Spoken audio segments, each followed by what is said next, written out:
আসসালামু আলাইকুম ভিউয়ার, সবাই কেমন আছেন? আজকে আমার রেসিপি হলো পটল চিংড়ি।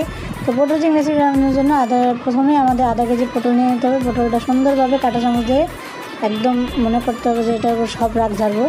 পটলটা কেচে সুন্দরভাবে কাঁটা চামচ দিয়ে তারপর আমি চিংড়িগুলোয় 1 চা চামচ পরিমাণ হলুদ এবং 1 চা চামচ পরিমাণ মরিচের গুঁড়ো দিয়ে দেবো এবং লবণ দিয়ে সুন্দরভাবে এটা মেখে নিতে হবে। সেম জিনিসটা পটলের সাথেও করতে হবে। পটলকেও 1 চা চামচ হলুদ, 1 চা চামচ মরিচের গুঁড়া এবং লবণ দিয়ে মাখতে হবে। আমি 1 চামচ হলুদ দিয়ে এখন চিংড়িটা খুব সুন্দরভাবে মাখিয়ে নিচ্ছি।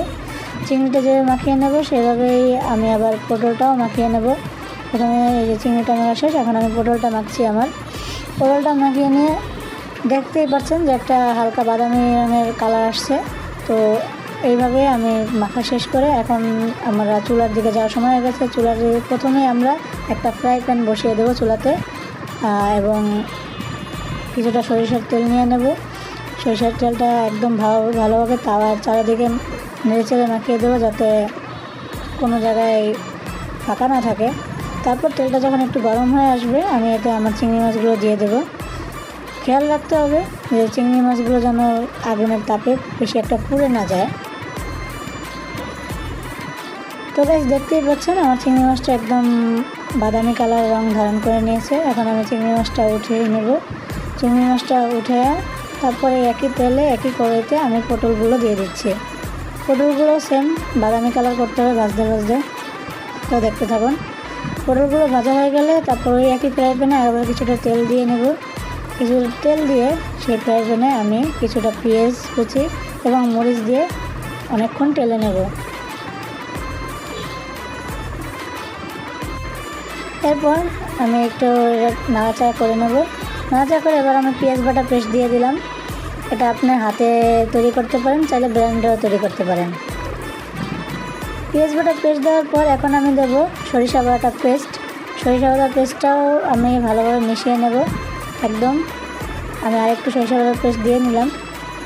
আপনারা যদি কম খান তাহলে কম দেবেন, বেশি খেলে বেশি দেবেন। এবার কিছুটা হলুদের গুঁড়া মিক্স করে দেবো, সাথে আবার মরিচের গুঁড়াও দেবো এবং লবণও দেবো। এখানেও সেম চিংড়ি মাছের সাথে যেই কাজটা করেছি এখানেও সেই একই কাজটা করতে হবে। করে এবার সব কিছু আমি ভালোভাবে মিশিয়ে নেব। তারপর মিশিয়ে নেওয়ার পর সুন্দর করে এটা ভুনতে হবে এবং সেই ভোনার জন্য এটাতে আমি সুন্দর করে ভুনতে হবে। মনে হয় 1 বাটি পানি দিয়ে দেবো। পানিটা দিয়ে সুন্দরভাবে নাড়াচাড়া করতে হবে প্রায় 10 থেকে 15 মিনিট পর্যন্ত। তো যখন দেখবো এটা প্রায় একটু সেদ্ধের কাছাকাছি এসে আমি আমার যে পটল ভাজাগুলো ওগুলো আমি এটা দিয়ে কিছুটা নাড়াচাড়া করব। তারপর আমি এটা ঢেলে দেবো সুস্বাদু চিংড়ি মাছগুলো দিয়ে প্রথম 15-10 মিনিট নাড়াচাড়া করার জন্য করবো এবং সাথে কিছুটা পানিও দিয়ে দেবো, একটু ঝোল প্রথম থাকবে। তো এবার আমি আমার ফ্রাই প্যানের ঢাকনা দিয়ে ঢেকে দিলাম। প্রায় 1-2 ঘন্টা পর যখন আমি এটা উঠাবো দেখতে পারবো আমাদের পটল চিংড়ি রেসিপিটা সম্পূর্ণভাবে তৈরি হয়ে গেছে। তো গাইস, আজকে ছিল আমার রেসিপি পটল চিংড়ি। এই পর্যন্তই। কেমন হলো ভিডিওটা সবাই জানাবেন। আসসালামু আলাইকুম।